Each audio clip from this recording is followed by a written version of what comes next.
চলতি বছরের জুলাইয়ের মধ্যে জাতীয় নির্বাচন করা সম্ভব মন্তব্য করে অন্তর্বর্তী সরকারকে এর মধ্যে নির্বাচন আয়োজনের জন্য আহ্বান জানিয়েছেন বিএনপি মহাসচিব মির্জা ফখরুল ইসলাম আলমগীর। মঙ্গলবার সকালে গুলশানে বিএনপি চেয়ারপারসনের কার্যালয়ে এক সংবাদ সম্মেলনে তিনি এই আহ্বান জানান। সোমবার রাতে বিএনপির স্থায়ী কমিটির বৈঠকের বিষয়ে মঙ্গলবার দুপুরে বিএনপি চেয়ারপারসনের গুলশানের কার্যালয়ে সংবাদ সম্মেলনের আয়োজন করে বিএনপি।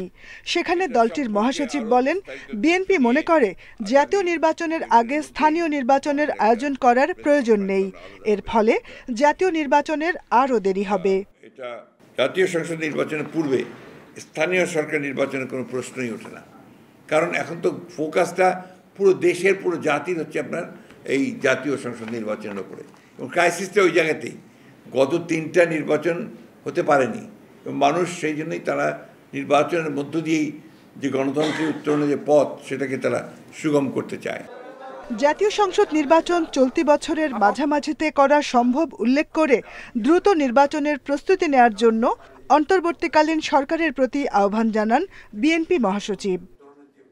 এই বছরই মাঝামাঝি সময়, অর্থাৎ আপনার জুলাই আগস্ট এর মধ্যেই নির্বাচন সম্ভব, এবং আমরা এই কারণেই আমরা সরকারকে আহ্বান জানাচ্ছি, নির্বাচন কমিশনকে আহ্বান জানাচ্ছি এবং রাজনৈতিক দলগুলোর প্রতি আহ্বান জানাচ্ছি যে দেশের বৃহত্তর স্বার্থে এই বছরের মাঝামাঝি সময় নির্বাচন অনুষ্ঠানের জন্য আমরা ব্যবস্থা নিতে পারি।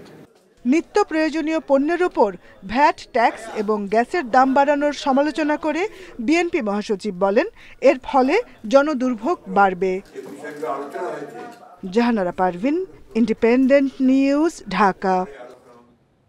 এদিকে প্রধান উপদেষ্টার ঘোষিত কর্মসূচি অনুযায়ী আগামী জাতীয় নির্বাচনের প্রস্তুতি চলছে বলে জানিয়েছেন নির্বাচন কমিশনের সিনিয়র সচিব আখতার আহমেদ।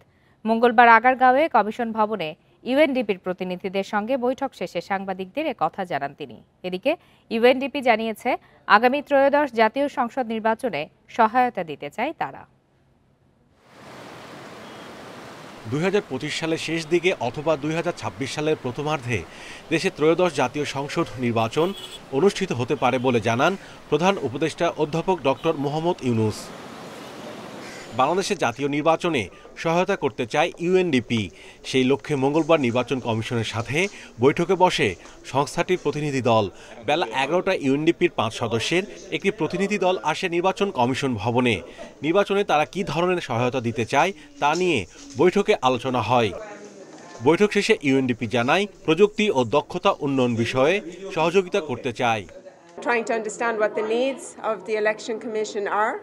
আমরা নির্বাচন কমিশনের সাথে সৌজন্য সাক্ষাতে এসেছি। আমাদের কাছে ভোটার তালিকা হালনাগাদ, নির্বাচনী ব্যবস্থাপনায় সক্ষমতা বৃদ্ধি, প্রশিক্ষণ ও প্রযুক্তিগত সহায়তা চেয়েছে ইসি। আমরা 10 দিনের মধ্যে কমিশনের সঙ্গে আবারও বসব এবং তখন কমিশনকে পরামর্শ দেব। ভোটের তারিখের বিষয়ে কমিশনের সঙ্গে আমাদের কোনো আলোচনা হয়নি। চলতি বছরের মাঝামাঝিতে সংসদ নির্বাচন অনুষ্ঠান সম্ভব। বিএনপি মহাসচিবের এমন মন্তব্যের বিষয়ে ইসি সচিব কোনো মন্তব্য করেননি। এই ব্যাপারে আমার কোনো মতামত দেওয়ার সুযোগ নেই। তার কারণ হচ্ছে যে বিষয় নিয়ে আমি জানি না, বা উনি যেটা বলেছেন আপনি জানেন, আপনি একটা বলতে পারবেন। আমাদের প্রস্তুতিটা হচ্ছে আমাদের যে প্রধান উপদেষ্টা মহোদয় যে উইন্ডোটা দিয়েছেন সেই উইন্ডো নিয়ে আমরা কাজ করছি। সচিব জানান ইউএনডিপির সাথে বৈঠকে অর্থনৈতিক সহায়তা বিষয়ে কোনো আলোচনা হয়নি। আমরা সহযোগিতা চেয়েছি, এখন সহযোগিতার শর্তটা কি হবে সেটা পরবর্তীতে দেখা যাবে। Mahmudul Hasan, independent News, Dhaka. বাংলাদেশের জাতীয় নির্বাচনের সময়সীমা নিয়ে কোনো মতামত নেই জাতিসংঘের। এটি অন্তর্বর্তী সরকার ও রাজনৈতিক দলগুলো ঠিক করবে বলে মন্তব্য করেছেন সংস্থাটির আবাসিক প্রতিনিধি গোয়েন লুইস। তবে সংসদ নির্বাচনে প্রয়োজনীয় সব সহযোগিতা দিতে আগ্রহী জাতিসংঘ। মঙ্গলবার দুপুরে পররাষ্ট্র মন্ত্রণালয়ের সচিব জসিম উদ্দিনের সঙ্গে সাক্ষাৎ করেন জাতিসংঘের আবাসিক প্রতিনিধি গোয়েন লুইস। পরে তিনি জানান, জাতীয় নির্বাচনে কারিগরি সহায়তার বিষয়গুলো খতিয়ে দেখতে একটি মূল্যায়ন টিম বাংলাদেশে এসেছে। ইসি এবং সব রাজনৈতিক দলের সঙ্গে বৈঠক করবে দলটি। এছাড়া চট্টগ্রামেও নির্বাচনী অংশীজনদের সঙ্গে আলোচনা করবে। জাতিসংঘের দলটি বাংলাদেশে থাকবে 10 দিন। তাদের প্রতিবেদন অনুসারে পরবর্তী ব্যবস্থা নেবে জাতিসংঘ। বাংলাদেশে আগামী জাতীয় নির্বাচন কখন হবে সেটা সরকার ও রাজনৈতিক দল ঠিক করবে। আমরা সময়সীমা নিয়ে কিছুই বলতে চাই না। নির্বাচনে শুধু কারিগরি ও প্রযুক্তিগত সহায়তা দিতে চায় জাতিসংঘ। স্থানীয় নয়, সংসদ নির্বাচনের জন্য জাতিসংঘের সহায়তা চেয়েছে নির্বাচন কমিশন।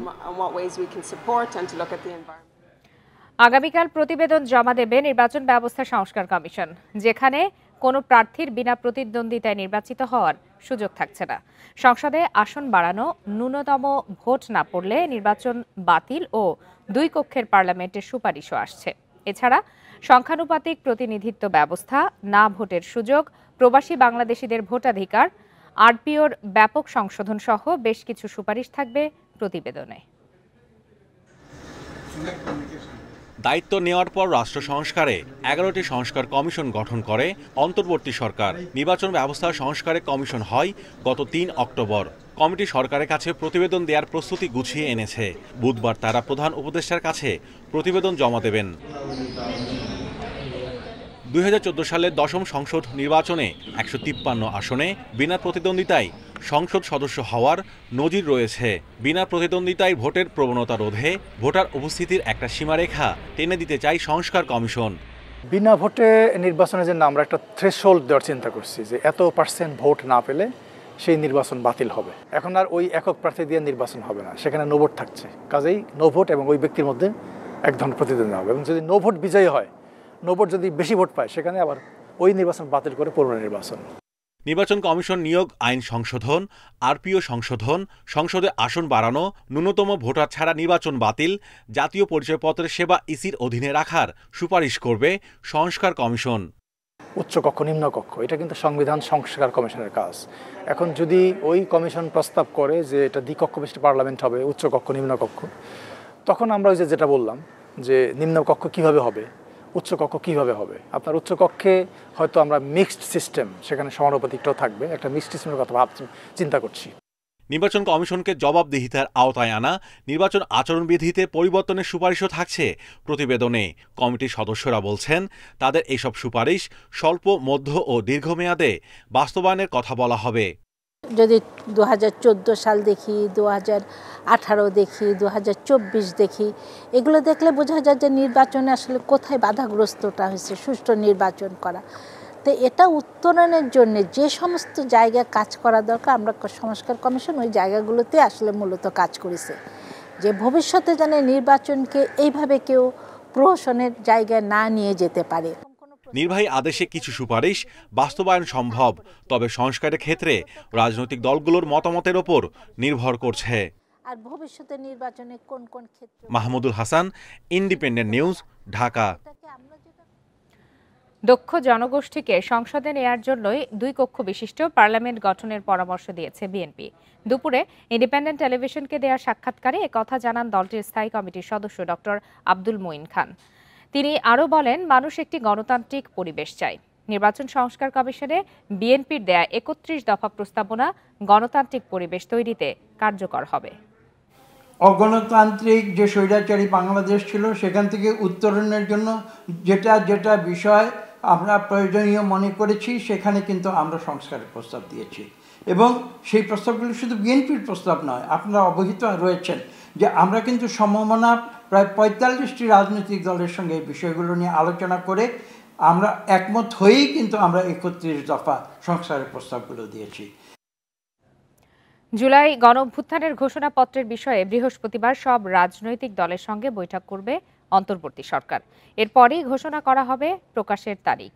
মঙ্গলবার সন্ধ্যায় রাজধানীর ফরেন সার্ভিস একাডেমিতে এসব কথা জানান উপদেষ্টা মাহফুজ আলম। এ ব্যাপারে বিএনপি, জামায়াতে ইসলামী সহ বেশ কয়েকটি দলের মতামত নিয়েছে সরকার। বৃহস্পতিবার সব দলের সঙ্গে হবে বৈঠক। নেতাদের মতামতের ভিত্তিতে ঘোষণাপত্র দেয়া হবে বলেও জানান মাহফুজ আলম। উল্লেখ করেন, দলগুলো ঘোষণাপত্রের খসড়ার সঙ্গে একমত, তবে কিছু বিষয়ে তাদের দ্বিমত রয়েছে। সরকার এই ঘোষণাপত্র অনুসারে আইনি নথি তৈরি করবে। অন্তর্বর্তী সরকারের বৈধতার বিষয়টিও নিশ্চিত করবে।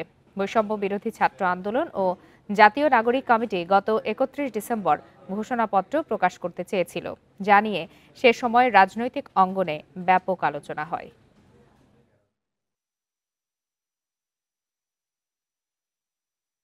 বৃহত্তর রাজনৈতিক দল বিএনপি তার পরবর্তীতে জামাত এবং যারা নারী সংগঠনগুলো আছে, শিক্ষক সংগঠন, বিভিন্ন গ্রুপ অফ পিপল, স্টেক হোল্ডারদের সাথে, ছাত্রদের সাথে আমরা কথা বলেছি। বৃহস্পতিবার এই বৈঠকের ভিতর দিয়ে একটা ঐকমত্যের ভিত্তিতে একটি দলিল প্রণীত হবে এবং সেদিনেই আমরা কবে ঘোষণাপত্রটি জারি করব এবং সরকার কিভাবে ঘোষণাপত্রটি জারি করার ক্ষেত্রে ভূমিকা রাখবে তা স্পষ্ট হবে।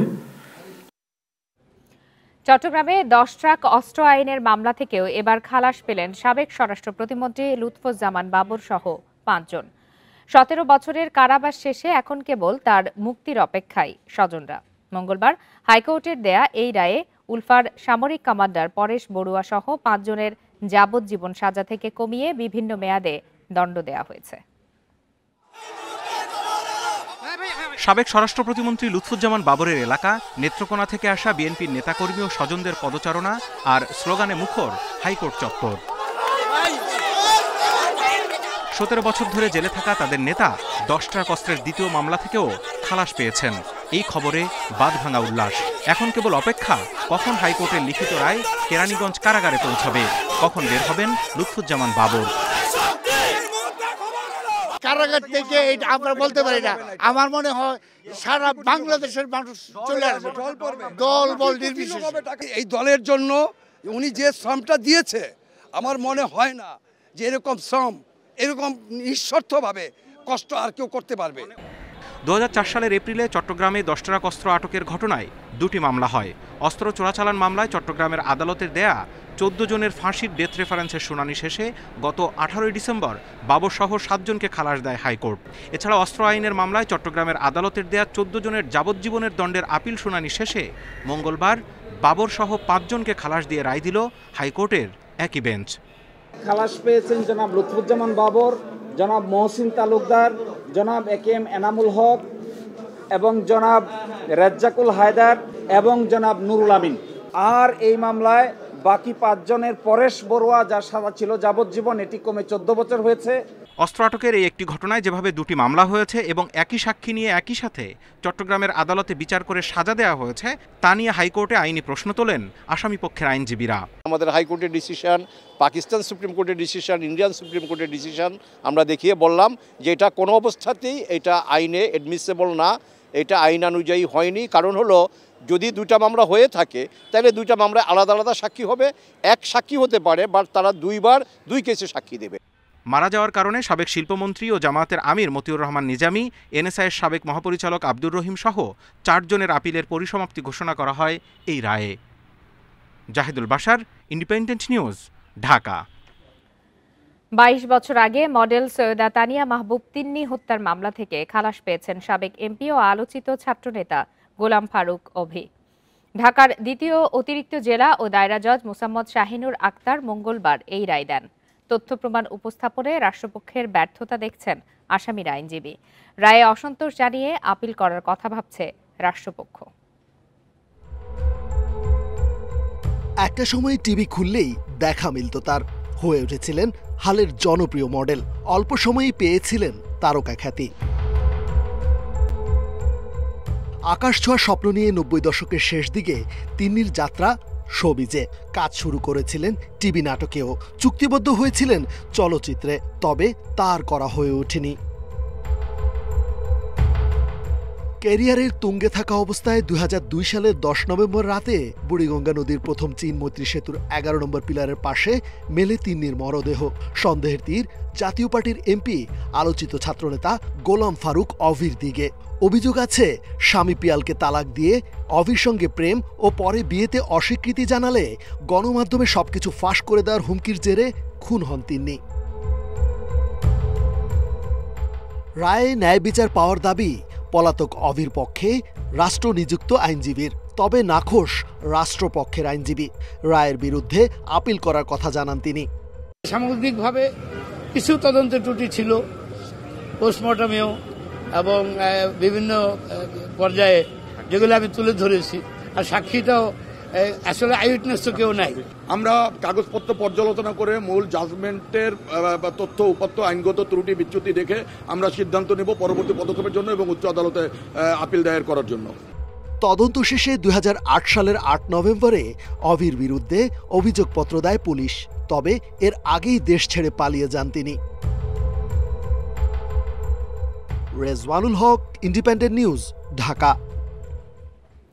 সম্পদের হিসাব বিবরণী দাখিল না করায় দুদকের করা মামলায় গ্রেপ্তার বাংলাদেশ ব্যাংকের সাবেক ডেপুটি গভর্নর শীতাংশু কুমার সুর চৌধুরীকে কারাগারে পাঠানো হয়েছে। দুদকের আবেদনে মঙ্গলবার ঢাকা মহানগর সিনিয়র স্পেশাল জজ জাকির হোসেন গালিব এই আদেশ দেন।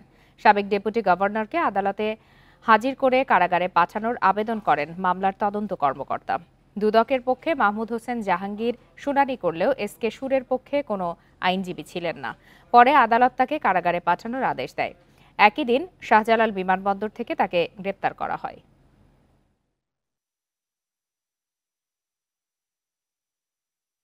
মহানগর সিনিয়র স্পেশাল জজ আদালত ওনাকে সিডব্লিউ মূলে জেল হাজতে প্রেরণ করেছে। তদন্ত শেষে ওনার বিরুদ্ধে কোনো জ্ঞাত আয় বহির্ভূত সম্পদ থাকলে ওনার বিরুদ্ধে 27-1 ধারায় এবং মানি লন্ডারিং অপরাধে যদি অপরাধে সম্পৃক্ত থাকে ওনার বিরুদ্ধে মানি লন্ডারিং অপরাধে অভিযোগপত্র আসবে। ক্ষমতার অপব্যবহার করে রাজুক প্রকল্প থেকে প্লট নেয়ার অভিযোগে সাবেক প্রধানমন্ত্রী শেখ হাসিনা ও তার ছেলে সজীব ওয়াজেদ জয়ের বিরুদ্ধে আলাদা 2টি মামলা দায়ের করেছে দুদক। মঙ্গলবার দুদকের ঢাকা সমন্বিত জেলা কার্যালয়ে মামলাগুলো দায়ের করা হয়। সংস্থাটির মহাপরিচালক মোহাম্মদ আক্তার হোসেন মামলার বিষয়টি নিশ্চিত করেছেন। তিনি জানান, মামলা দুটিতে শেখ হাসিনা ও সজীব ওয়াজেদ জয়কে প্রধান আসামি করা হয়েছে। সজীব ওয়াজেদ জয়ের মামলায় শেখ হাসিনাকে সহায়তাকারী হিসাবে আসামি করা হয়েছে। এছাড়া শেখ হাসিনার বিরুদ্ধে দায়ের করা মামলায় গৃহায়ন ও রাজুকের কর্মকর্তা সহ মোট 8 জনকে আসামি করা হয়েছে। এই মামলার বাদী দুদকের উপপরিচালক মোহাম্মদ সালাহ উদ্দিন। ঢাকা শহরে রাজুকের এখতিয়ারাধীন এলাকায় বাড়ি বা ফ্ল্যাট বা আবাসন সুবিধা থাকার পরও তা হলফনামায় গোপন করে পূর্বাচল নতুন শহর প্রকল্পের অতি গুরুত্বপূর্ণ কূটনৈতিক এলাকায় একটি 10 কাঠার প্লট বরাদ্দের ক্ষেত্রে ডিআইটি রুলসের বিধি 4, 5, 6, 9 এবং 13A1C এর বিধান লঙ্ঘন করা হয়েছে মর্মে অনুসন্ধানকালে প্রাথমিকভাবে প্রমাণিত হয়েছে। জিয়া অরফানেজ ট্রাস্ট দুর্নীতি মামলায় হাইকোর্টের রায়ের বিরুদ্ধে বিএনপি চেয়ারপারসন বেগম খালেদা জিয়ার আপিলের রায় ঘোষণা কাল সকালে প্রধান বিচারপতি ডক্টর সৈয়দ রেফাত আহমেদের নেতৃত্বে আপিল বিভাগের বেঞ্চে 4র্থ দিনের শুনানি শেষে এই তারিখ ঘোষণা করা হয়। আপিল বিভাগের রায়ে বেগম খালেদা জিয়া, তারেক রহমান সহ সব আসামি খালাস পাবেন বলে প্রত্যাশা আইনজীবীদের। এর আগে গত বৃহস্পতিবার পর্যন্ত এই মামলায় টানা 3 দিন শুনানি চলে। আইনজীবীরা আদালতকে বলেন, জিয়া অরফানেজ ট্রাস্টের কোনো টাকা আত্মসাৎ করেননি খালেদা জিয়া। তিনি ট্রাস্টের সদস্যও না। শুধুমাত্র রাজনৈতিক প্রতিহিংসার কারণে বিএনপি চেয়ারপারসনকে 10 বছরের দণ্ড দেয়া হয়।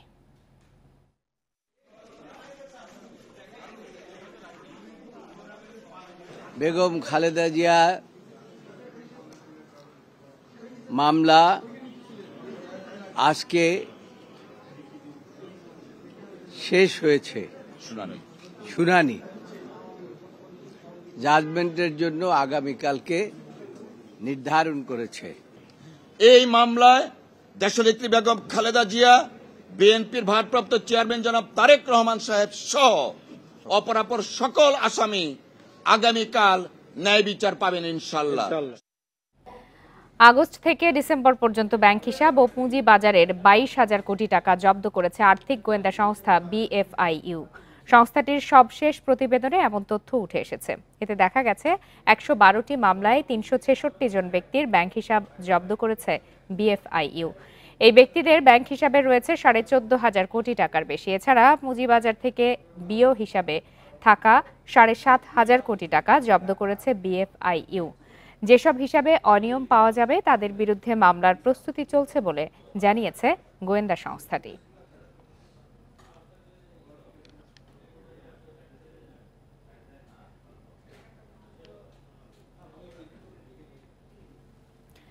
এস আলম গ্রুপের কর্ণধার মোহাম্মদ সাইফুল আলম ও তার পরিবারের সদস্যদের নামে রাজধানীর গুলশান, ধানমন্ডি, উত্তরা, বসুন্ধরা সহ বিভিন্ন জায়গায় থাকা জমি, ফ্ল্যাট, প্লট, ভবন সহ 200 কোটি টাকা মূল্যের স্থাবর সম্পদ ক্রয়ের আদেশ দিয়েছে আদালত। একই সঙ্গে তাদের 68টি ব্যাংক হিসাব অবরুদ্ধ করারও আদেশ দিয়েছে আদালত। পুলিশের আবেদনের পরিপ্রেক্ষিতে ঢাকা মহানগরের জ্যেষ্ঠ বিশেষ জজ মোহাম্মদ জাকির হোসেন এই আদেশ দেন। দুদক ও আদালত সংশ্লিষ্ট সূত্রগুলো বলছে মোহাম্মদ সাইফুল আলম ও তার পরিবারের সদস্যদের নামে থাকা 16টি স্থাবর সম্পদ ক্রোকের আবেদন করেন দুদকের উপপরিচালক আবু সাইদ। শুনানি শেষে আদালত এসব সম্পদ ক্রোকের আদেশ দিয়েছেন। দুদকের তথ্য অনুযায়ী ক্রোকের আদেশ পাওয়া 16টি স্থাবর সম্পদের দলিল মূল্য 200 কোটি টাকা। এসব সম্পদের মধ্যে রয়েছে এস আলমের নামে গুলশানে 1 বিঘা জমি, আরও রয়েছে মোহাম্মদপুরে 1 বিঘা জমি, ধানমন্ডিতে 4 তলা আবাসিক ভবন, গুলশানের 5টি ফ্ল্যাট, উত্তরায় 7 তলা ভবন, গুলশানে প্লট এবং বসুন্ধরায় কয়েক একর জমি।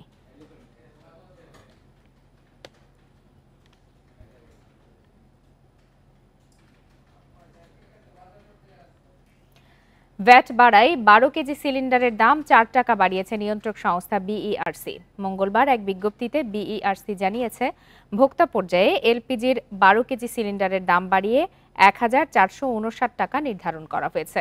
টানা 2 মাস এলপিজির দাম অপরিবর্তিত রেখেছিল Bangladesh energy regulatory commission BERC. জানুয়ারিতে 12 কেজি সিলিন্ডারের দাম নির্ধারণ করা হয়েছিল 1455 টাকা। বিইআরসির বিজ্ঞপ্তিতে বলা হয়, বেসরকারি এলপিজির ভ্যাট সহ দাম নির্ধারণ করা হয়েছে প্রতি কেজি 121 টাকা 56 পয়সা। ভ্যাট পরিবর্তনের আগে প্রতি কেজির দাম ছিল 121 টাকা 19 পয়সা। গাড়িতে ব্যবহৃত এলপিজির নতুন দাম নির্ধারণ করা হয়েছে প্রতি লিটার 67 টাকা 27 পয়সা। আর এই ছিল আজকের বিরতিহীন রাত 9টায় বাংলাদেশে। এতক্ষণ সাথে থাকার জন্য ধন্যবাদ সবাইকে।